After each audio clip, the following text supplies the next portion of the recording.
السلام عليكم ورحمة الله وبركاته.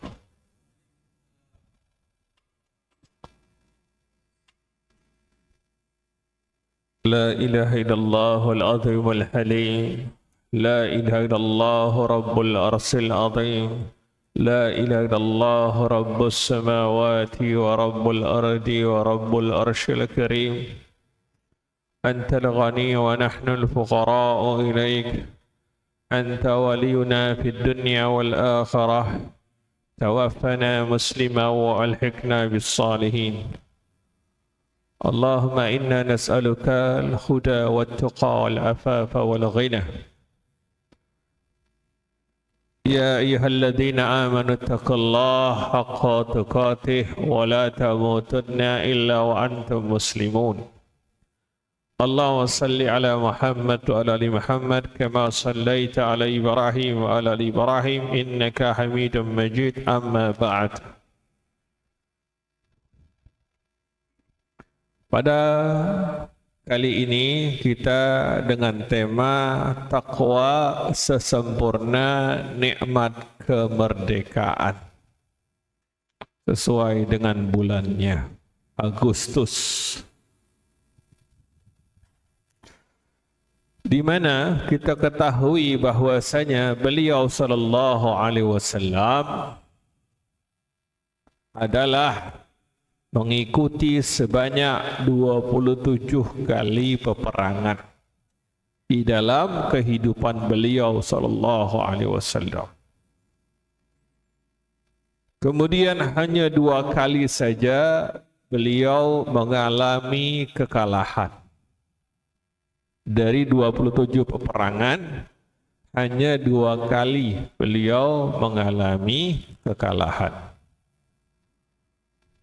Yakni pada perang Uhud di pertempuran, dan kemudian terdesak di perang Hunain,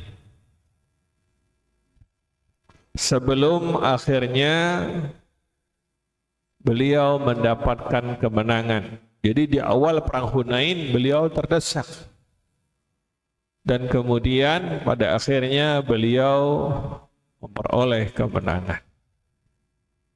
Artinya mayoritas peperangan yang beliau ikuti memperoleh kemenangan.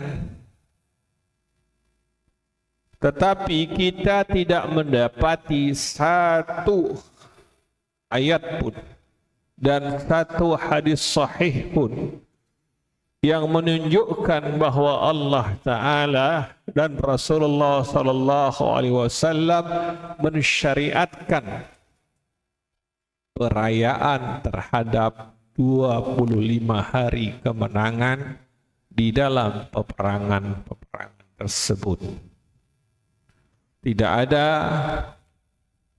deklarasi atau proklamasi terhadap 25 peperangan yang dimenangkan oleh Rasulullah Sallallahu Alaihi Wasallam. Bahkan dalam peristiwa kemenangan besar seperti Fathul Makkah, penaklukan kota Makkah,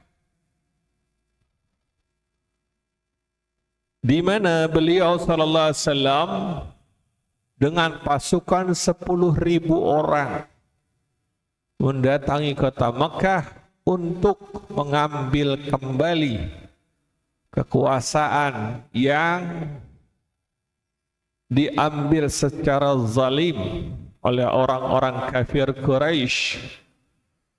Kemudian bisa dikatakan Fathul Makkah adalah penaklukan kota Makkah yang sedikit sekali terjadi pertumpahan darah, karena masing-masing dari orang-orang kafir dengan tentara kaum muslimin dengan jumlah 10.000 orang di tanggal 20 Ramadan tahun ke-8 Hijriah itu berlangsung dengan aman. Masuk ke rumah, berlindung ke Baitullah, masuk ke rumah Abu Sufyan, dan pada akhirnya orang-orang yang ada di jalanan, di lapangan, dan yang lain yang masuk ke rumah mereka dinyatakan aman. Dan kota Mekah pun kembali ke tangan Rasulullah dan para sahabat setelah beliau meninggalkan kota kelahirannya dari kezaliman kaum kafir Quraisy. Dan sama, kita tidak melihat satu sirah nabawiyah pun dalam kehidupan perjalanan Rasulullah SAW di semua kitab. Buka semua kitab, tidak ada hari peringatan daripada Fathul Makkah tersebut. Kemudian tidak ada deklarasi, tidak ada persiapan atau perayaannya sampai wafatnya beliau sallallahu alaihi wasallam. Kemudian i'lamu, ketahuilah, perayaan hari kemerdekaan dengan berbagai aktivitas di dalamnya adalah bentuk tasyabbuh, meniru, menyerupai. Man tasyabbaha biqaumin fahuwa minhum.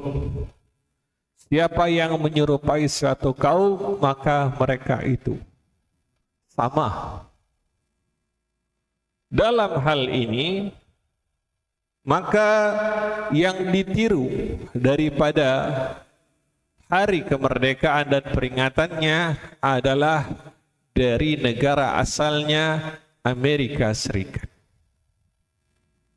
Yakni pada tahun 1776, 4 Juli 1776. Kemudian orang yang mempeloporinya adalah Thomas Jefferson dan John Adams. Dua orang ini. Jadi di dunia ini semua, yang pertama yang mengawali hari kemerdekaan itu Amerika Serikat. Karena ini negara adalah mayoritas orang-orang yang memiliki ide ini beragama Nasrani. Dan mereka adalah orang-orang yang sekuler, tidak menjalankan ketaatan pada agamanya. Karena mereka memisahkan peran agama di dalam kehidupan bernegara. Kemudian dari Abu Sa'id Al-Khudri radhiyallahu anhu, ia berkata bahwasanya Rasulullah SAW bersabda, la tattabi'anna sanana alladhina min qablikum. Sungguh kalian akan mengikuti jalan orang-orang sebelum kalian.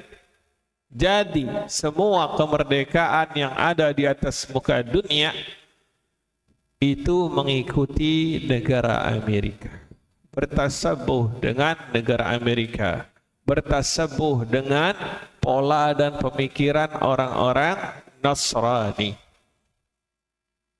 yang sekuler.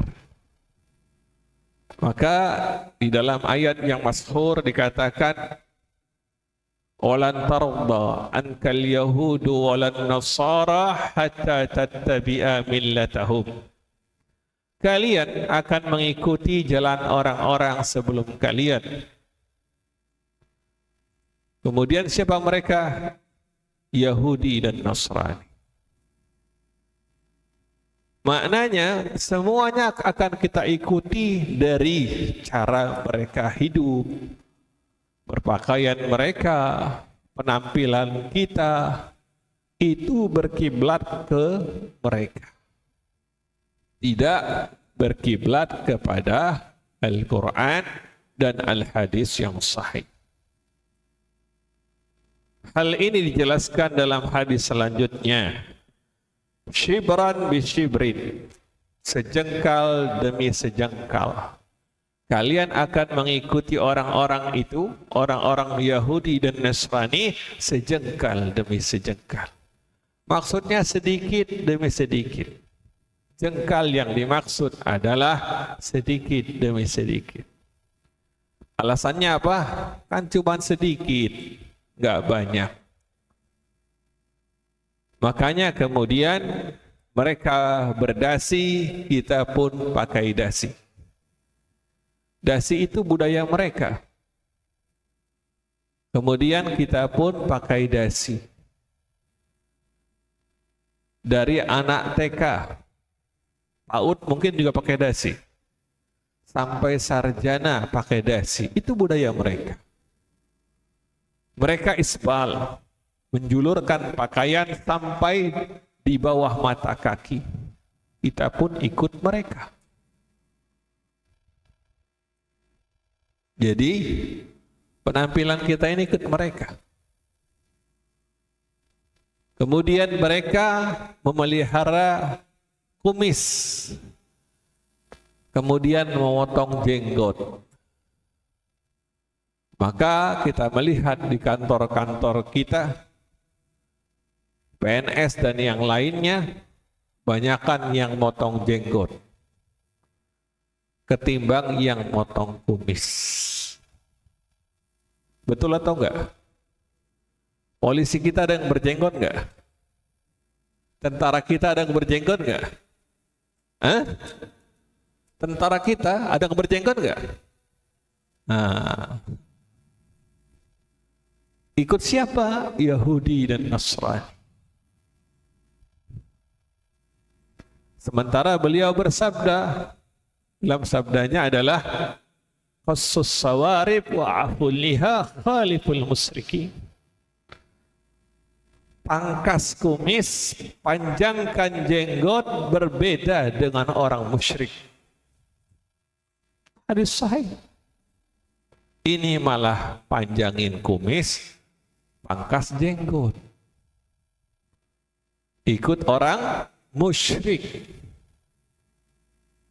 Bertasabuh ini akan pelan dan pasti sampai kita mengikuti cara mereka beragama. Caranya apa? Ikuti sedikit-sedikit. Mereka pun ngasihnya sedikit-sedikit. Kemudian hadisnya selanjutnya, wa zira'an bi zira'in, sehasta demi sehasta. Jadi tadi sejengkal, sekarang sehasta. Maksudnya nambah itu. Bukan cukup hanya mereka berhenti mengajarkan yang sedikit, tapi mereka masukkan yang sekian. Kemudian kita mengikuti langkah mereka. Mulailah orang-orang kita daripada mengucapkan selamat Natal, selamat hari tahun baru, selamat ulang tahun, Valentine Day. Betul atau enggak? Ikut siapa itu? Ada Rasulullah ulang tahun. Ada Rasulullah mengulang tahunkan cucunya Hasan dan Husain? Enggak ada. Kita sering dapat WA, barakallahu fi umrik, kan gitu ya? Sering enggak? Panjang umur, happy birthday, doa ini, doa itu. Sampai hari kemerdekaan pun ada ulang tahunnya. HUT RI. HUT ini, HUT itulah, haula wala. Bahkan travel umroh dan haji pun ada HUT-nya. Ikut siapa? La haula wala quwata illa billah. Kemudian,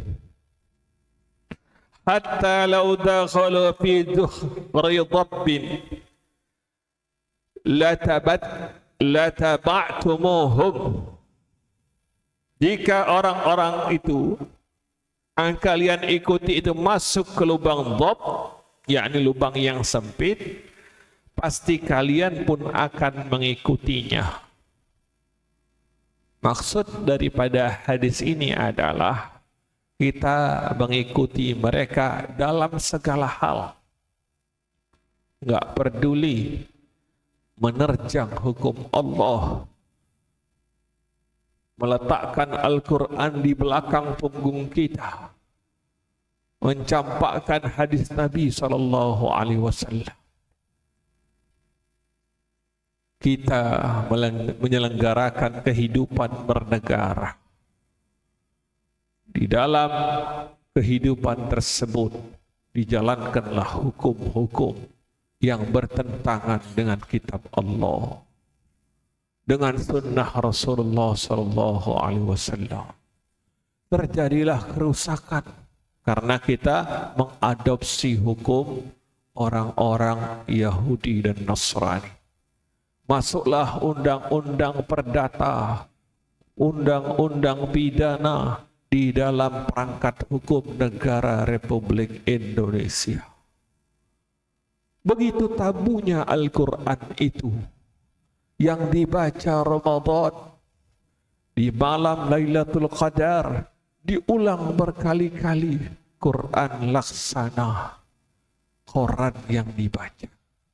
Tidak lebih dari kertas belaka atau sebuah aplikasi yang tidak pernah bisa direalisasikan. Alangkah malangnya negeri yang mayoritas kaum muslimin hanya berpangku tangan dan tidak sampai mendapatkan baldatun thayyibatun wa rabbun ghafur, karena mereka mengikut daripada Yahudi dan Nasrani dalam seluruh urusan mereka.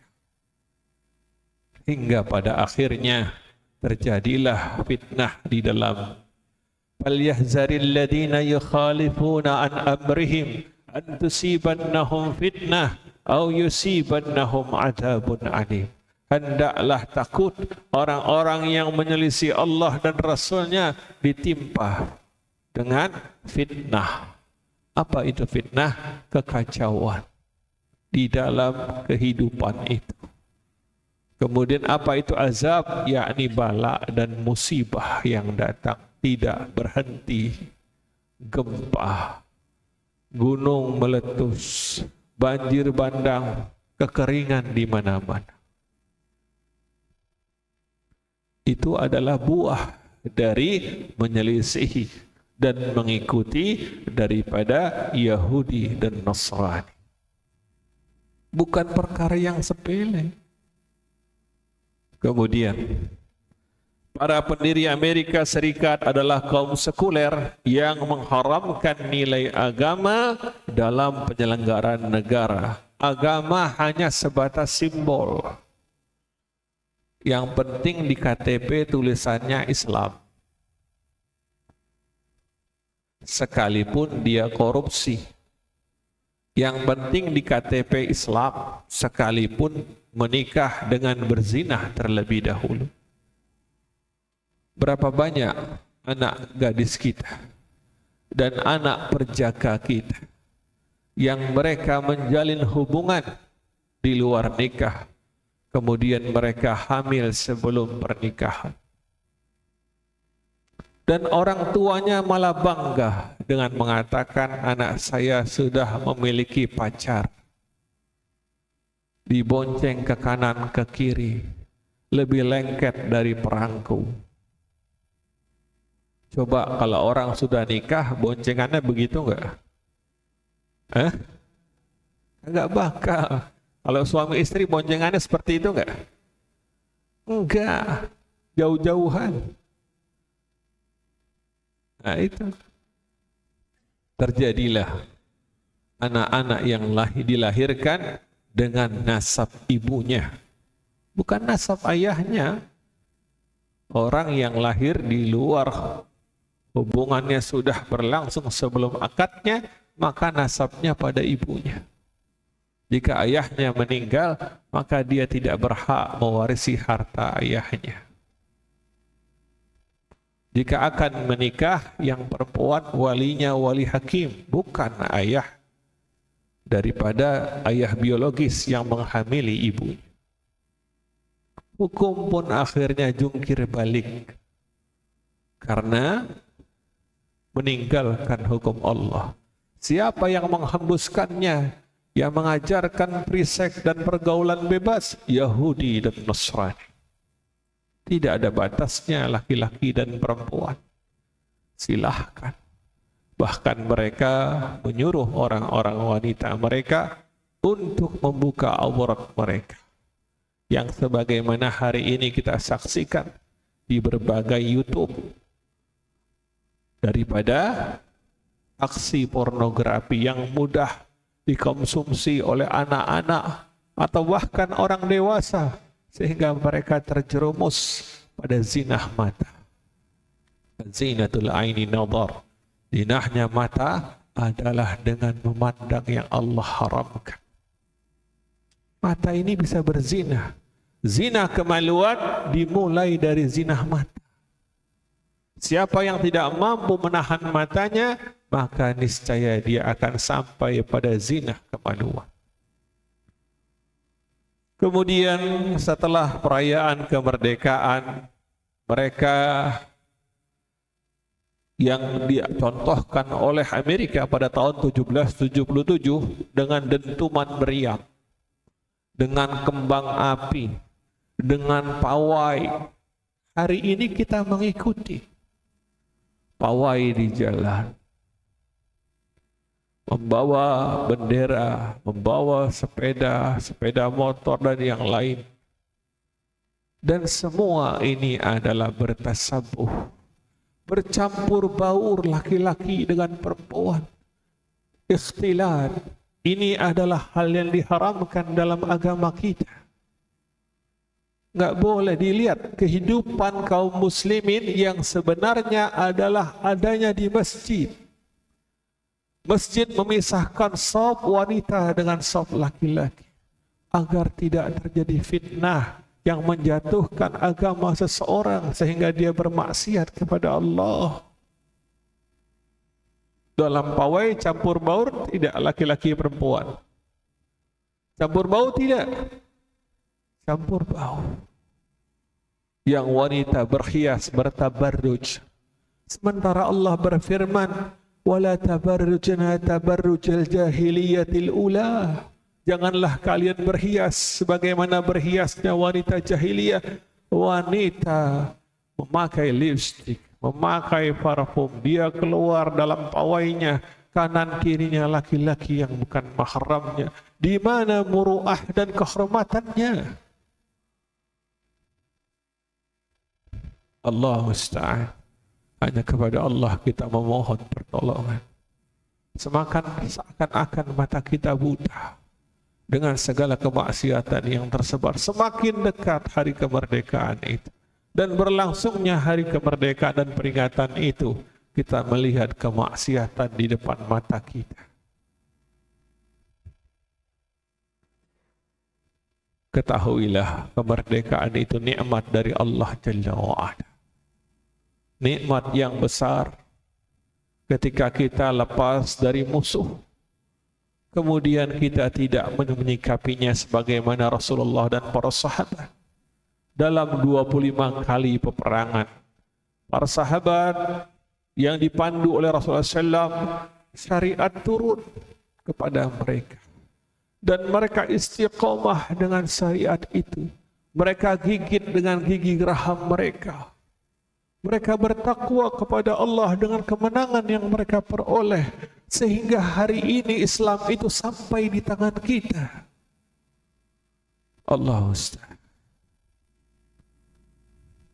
Kalau mereka bermain sebagaimana kita bermain, kemudian mereka meninggalkan daripada perintah-perintah Allah, niscaya Islam itu tidak akan sampai ke tangan kita. Karena perjuangan mereka.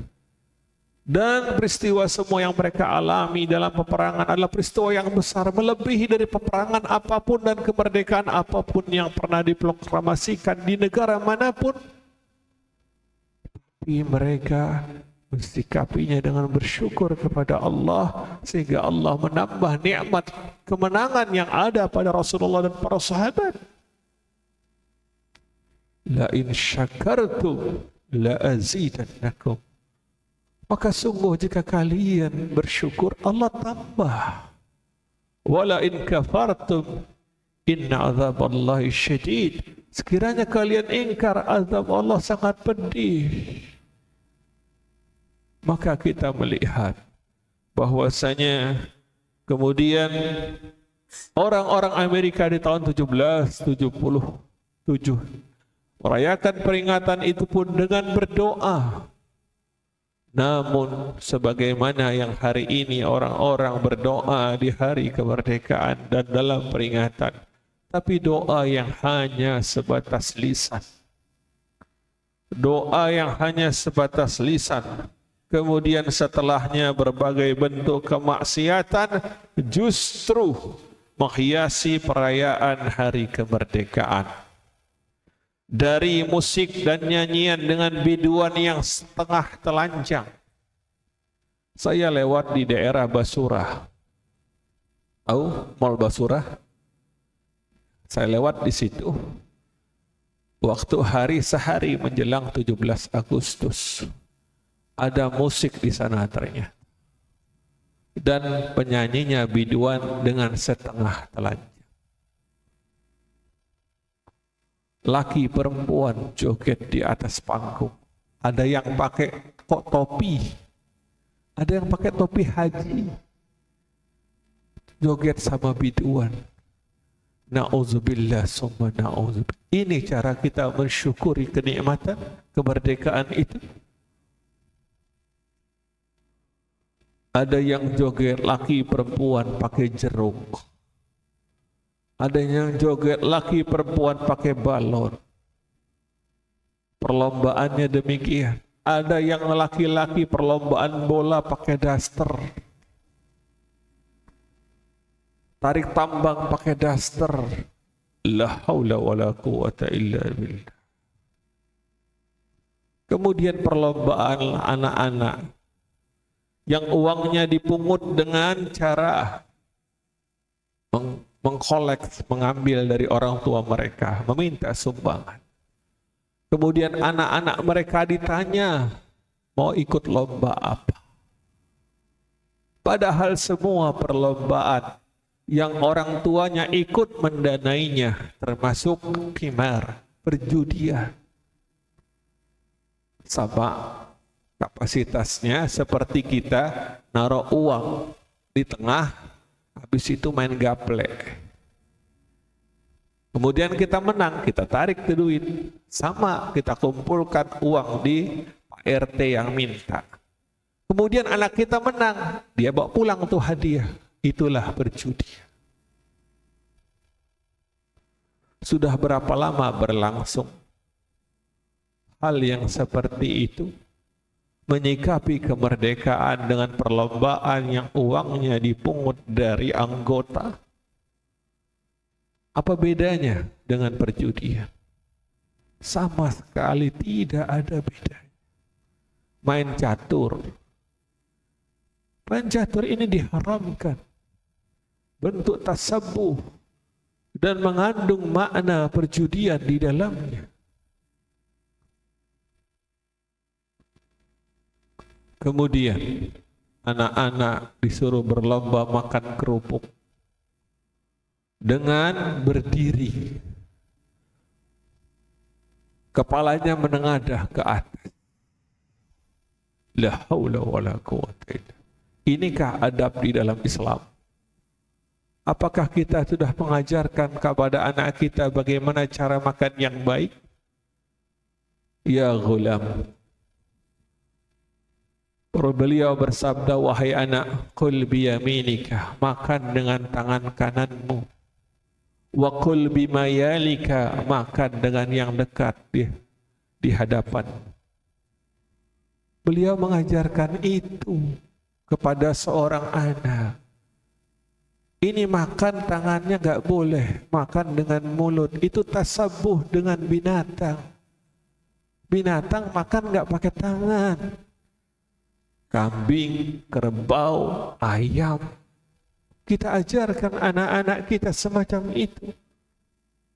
Dalam perlombaan yang lain, kadangkala dibungkus dengan uang dimasukkan ke dalam pepaya yang mengkal, yang mentah, uang logam. Dilumuri dengan oli. Anak-anak disuruh mengambil uang itu dengan mulutnya. Na'udzubillah min dzalik. Ketahuilah, satu gigi ini, kalau jika dia tanggal, untuk memperbaikinya dengan ke dokter gigi dan memasangnya dengan implan, harganya 45 juta.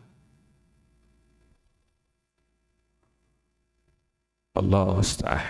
Kemudian menghidupkan warisan Belanda dengan Panjat Pinang. Itu warisan Belanda. Menjadikan anak-anak pribumi disiksa untuk mengambil hadiah dengan dipertontonkan bagaimana mereka telanjang badan dan mengambil hadiah di pucuk. Itu cara Belanda. Lihat bagaimana sejarah daripada Panjat Pinang itu. Kita ikut ketawa. Kita ikut mereka. Rasulullah SAW tidak melarang untuk permainan. Dalam Islam, permainan itu hukumnya mubah. Namun Islam mengajarkan permainan yang melatih ketangkasan untuk membela agama Allah. Apa itu? Di antaranya berkuda. Apa itu? Di antaranya berlari. Apa itu lagi? Memanah. Kemudian apalagi? Bermain pedang. Semua ketangkasan untuk menguatkan agama Allah Subhanahu wa taala, bukan kebodohan-kebodohan dan kejahilan yang dihidupkan dengan alasan kita sedang mencari gelak tawa. Ini bukanlah cara untuk mensyukuri kemerdekaan itu. Negeri ini butuh orang yang bertakwa, anak-anak yang soleh dan solehah, pemimpin yang soleh dan solehah, yang mensyukuri nikmat Allah dari kemerdekaan yang Allah anugerahkan kepada kita. Jangan darah para pahlawan yang telah mengorbankan diri mereka, kemudian kita sia-siakan dengan berbagai aksi kemaksiatan dari setiap perayaan hari kemerdekaan kita.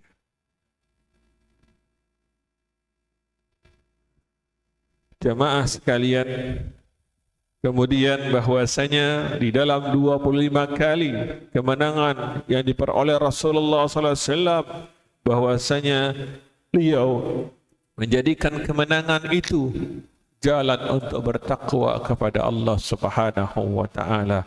Ketakwaan adalah buah dan sesempurna nikmat kemerdekaan yang wajib untuk dipertahankan oleh setiap orang yang beriman. Maka dalam setiap kurun, ketika Rasulullah wafat digantikan Abu Bakar As-Siddiq, kemudian ketika Abu Bakar As-Siddiq wafat digantikan Umar, dan seterusnya. Ketika para nabi dan rasul Allah utus, maka wasiat takwa ini tidak lekang di telan zaman hatta yaumul qiyamah, sampai hari kiamat tidak akan lekang. Wasiat takwa inilah yang Allah tanamkan kepada kita semua. Kemudian innalil muttaqina mafaza, sesungguhnya orang-orang yang bertakwa, merekalah yang mendapat kemenangan. Bukan mendapatkan kemenangan adalah orang-orang yang justru menjadikan setiap nikmat jalan untuk mendurhakai Allah Subhanahu wa taala. Ketakwaan adalah jalan untuk mendapatkan kemenangan di sisi Allah Subhanahu wa taala. Kemenangan yang hakiki sehingga kita diselamatkan Allah dari su'ul khatimah, sehingga kita diselamatkan Allah dari azab kubur, sehingga kita diselamatkan Allah di ketika dibangkitkan di padang mahsyar. dikumpulkan dengan seluruh manusia. Kemudian kemenangan ketika kita ditimbang di atas mizan, yaumul mizan, ketika amal kita ditimbang. Kemudian amal kita memberatkan timbangan, amal kebaikan kita memberatkan timbangan kita.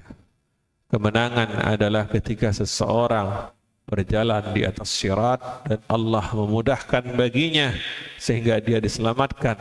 Dan kemenangan adalah ketika seseorang memasuki surga Allah Jalla wa'ala.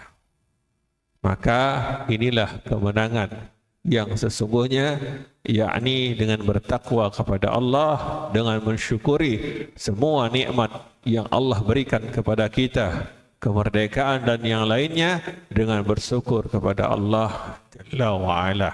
Sampai di sini, jika ada pertanyaan dipersilahkan.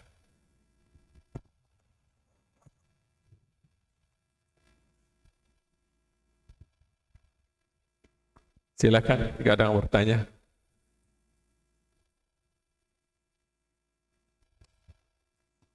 Di luar tema boleh.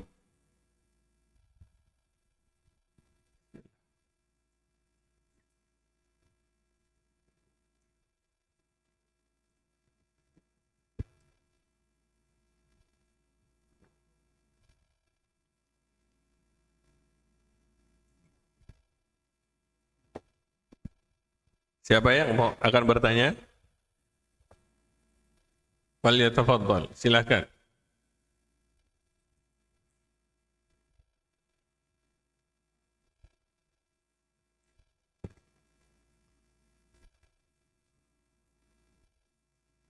Mungkin dari ibu-ibu yang ada yang bertanya?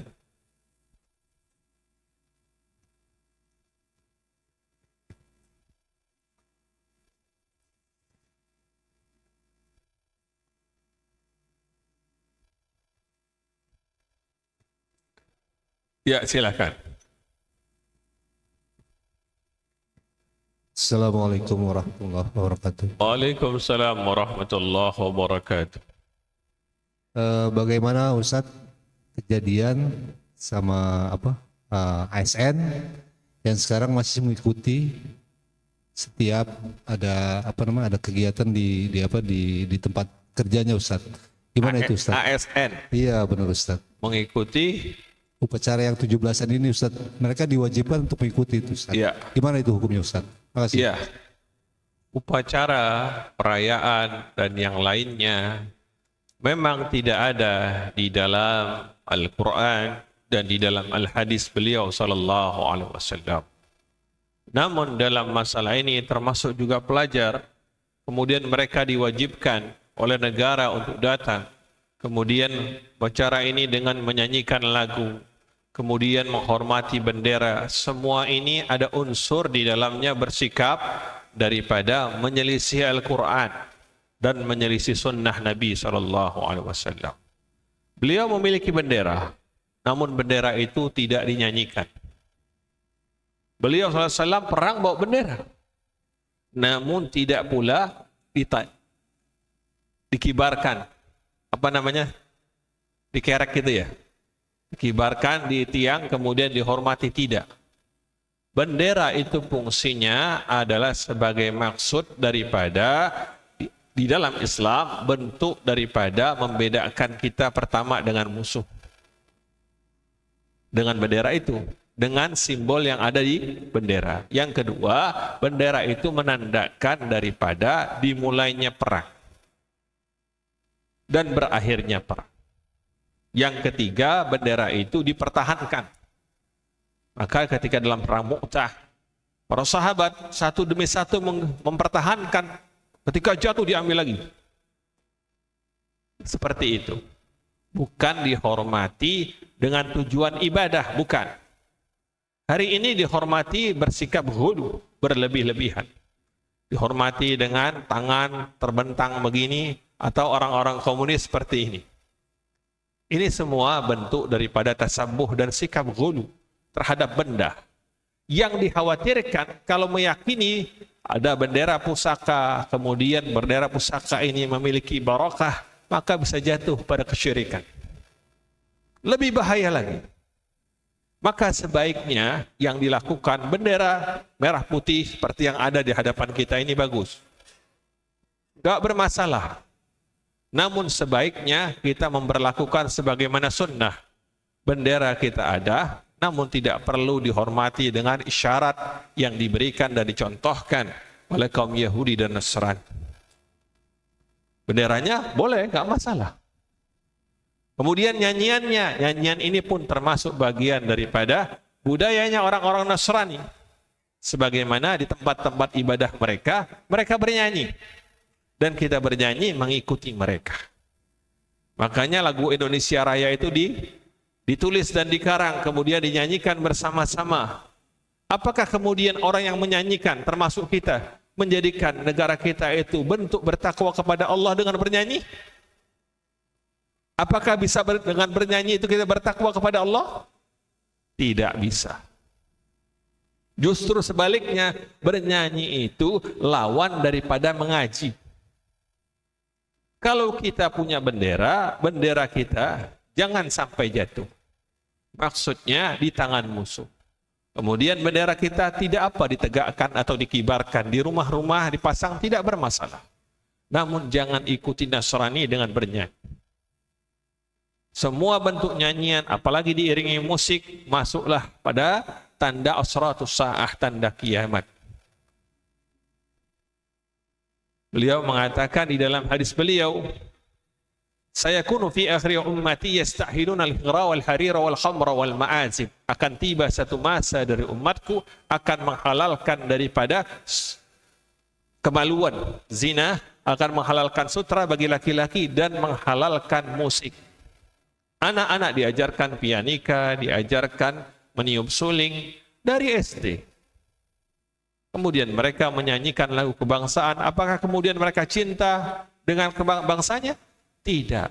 Cinta dengan bangsa itu diwujudkan dengan bertakwa kepada Allah. Anda isi negeri Anda ini dengan bertakwa kepada Allah. Dan saya mengisi negeri saya ini dengan bertakwa kepada Allah. Siapa yang bertakwa kepada Allah, niscaya dia tidak akan korupsi. Siapa yang bertakwa kepada Allah, niscaya dia tidak akan menipu daripada kantornya. Bolos kerjanya, anunya, ininya, tidak akan. Siapa pelajar yang bertakwa kepada Allah, sekalipun tanpa menyanyikan lagu Indonesia Raya, maka dia tidak akan menyontek di sekolahnya. Karena dia takut kepada Allah. Baik, sudah waktunya azan. Allahumma salli ala Muhammad wa ala Muhammad. Kita lanjutkan tanya jawabnya pada azan.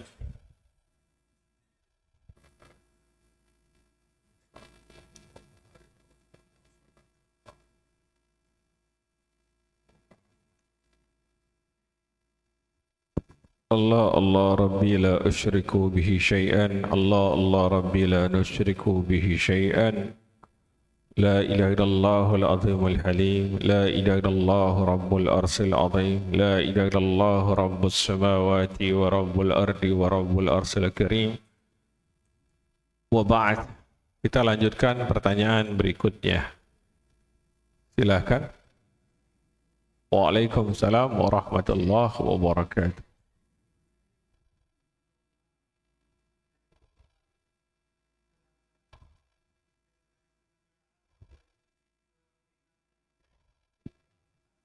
Ya.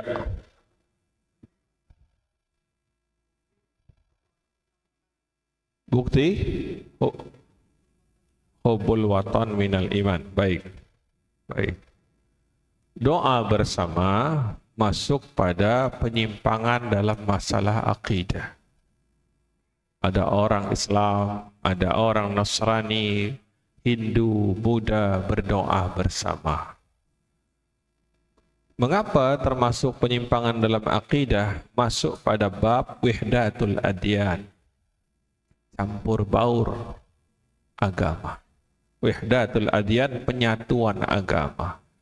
Sehingga terjadilah pengaburan terhadap akidah yang satu dengan lainnya. Sehingga pada akhirnya kalau wihdatul adyan ini berkembang di tengah masyarakat, akhirnya masyarakat tidak bisa membedakan. Apakah Islam ini agama saya sudah benar, sudah baik? Apakah Nasrani yang baik? Apakah sebaliknya justru merusak agama yang ada di bumi kita, di bumi dan di negeri kita dengan doa bersama itu. Karena menimbulkan wasangka dan keraguan-raguan terhadap agama itu sendiri. Hingga pada akhirnya memunculkan bolehnya mengucapkan selamat hari raya agama lain. Itu muncul awalnya dari doa bersama. Dan sangat anehnya hal itu dilakukan oleh instansi negara. Betul kan? Dari mulai mungkin sekolah yang tingkatannya SD sampai kenegaraan adanya doa bersama. Hal ini merusak akidah. Sementara Allah berfirman, lakum dinukum waliyadin. Dan di dalam agama kita memang dalam urusan akidah tidak boleh dicampur baurkan. Agama dalam negara kita nggak boleh. Di dalam ibadah tidak boleh bercampur antara satu agama dengan agama yang lain. Yang karena itu tidak boleh dilakukan doa bersama sehingga merusak akidah kaum muslimin dan yang lainnya. Baik, pertanyaan lain. Ustaz. Assalamualaikum warahmatullahi wabarakatuh. Assalamualaikum warahmatullahi wabarakatuh. Terkait dengan ASN lagi Pak Ustaz.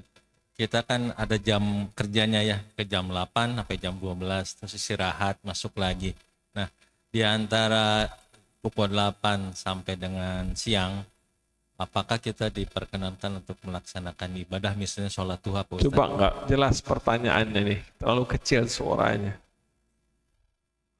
Maaf, Bapak boleh maju? Saya nggak gigit kok. Iya, silakan maju sini Pak. Begini Pak Ustaz, terkait dengan jam kerja di ASN. ASN ya, jam kerja. Jam 8 masuk, jam 12 istirahat.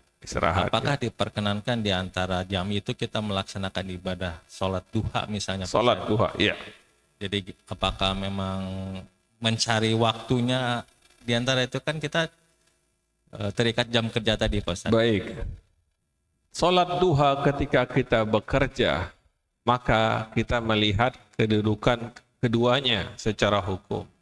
Orang yang bekerja, maka hukumnya mencari nafkah. Hukum mencari nafkah bagi orang yang sudah ada akad dengan kantornya, maka hukumnya wajib. Adapun sholat duha, membaca Al-Quran, hukumnya sunnah. Maka yang wajib didahulukan dari yang sunnah. Siapa orang yang kemudian membaca Al-Quran di jam kerja, berzikir dengan meninggalkan pekerjaan. Kalau zikirnya nggak meninggalkan pekerjaan boleh. Istighfar gitu. Astagfirullah sambil pegang laptopnya atau silahkan, nggak masalah. Tapi kalau dia meninggalkan, maka sama saja dengan gulul, khianat. Tidak boleh gulul ini khianat. Karena gaji yang dia terima sesuai dengan jam kerjanya. Maka sikap semacam ini harus mendahulukan mana hukumnya yang wajib dan mana hukumnya yang sunnah. Bagaimana dong kita nggak bisa sholat duha? Sholat duha itu bisa dikerjakan ketika waktu syuruk. Waktu syuruk itu kan belum masuknya jam 8. Syuruk itu jam berapa perkiraan rata-ratanya? Makanya ba'da subuh, kalau sudah datang waktu syuruk, sholat itu sebenarnya bukan sholat syuruk. Tidak ada sholat syuruk itu di dalam kitab fikih. 4 mazhab tidak bahas sholat syuruk. Agak aneh belakangan, banyak orang yang sholat syuruk. Di mana tempat selesai majelis ilmu di ba'da subuh pada sholat syuruk? Tidak ada sholat syuruk. Yang ada sholat subuh, sholat duha di awal waktu. Yakni setelah tingginya matahari terbit. Jadi bukan waktu terbitnya, setelah tinggi. Antara Muhammad bin Shalih Al-Utsaimin mengatakan setelah terbit tambah 15 menit kata beliau. hamsarah wa asra daqaik.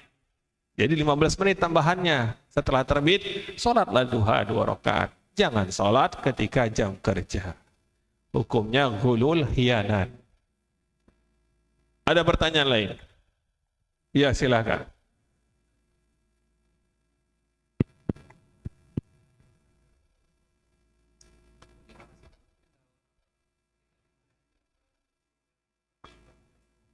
Ya.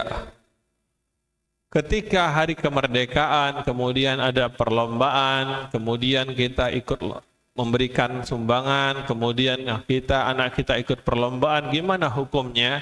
Hal ini melihat keadaan bahwasanya perlombaan itu hukumnya mubah, hukum asalnya seperti itu.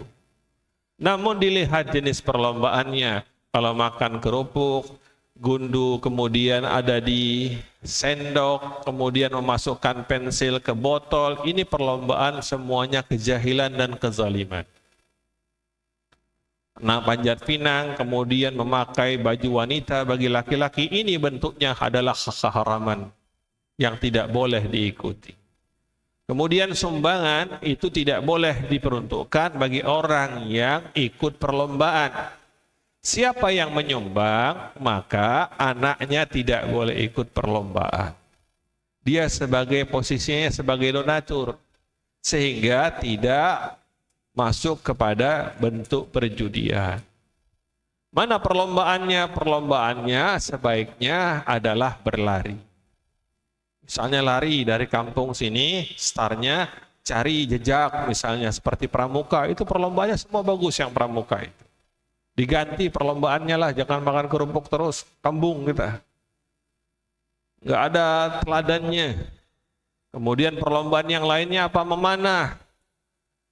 Memanah. Oh, alatnya mahal, RT punya kas, beli. Memanah. Nah, seperti itu. Apalagi yang lainnya, tali temali. Apalagi yang lainnya, lomba masak yang perempuan. Bagus itu yang lomba masak itu. Itu melatih keterampilan. Apalagi lombanya menjahit misalnya. Menjahit, menyulam, segala macamnya. Seperti itu perlombaannya, kreatif lah. Jangan justru perlombaan yang bentuknya adalah menghinakan dan merendahkan manusia. Baik, aku lu hada wastaghfirullah li wa lakum. Wassalamualaikum warahmatullahi wabarakatuh.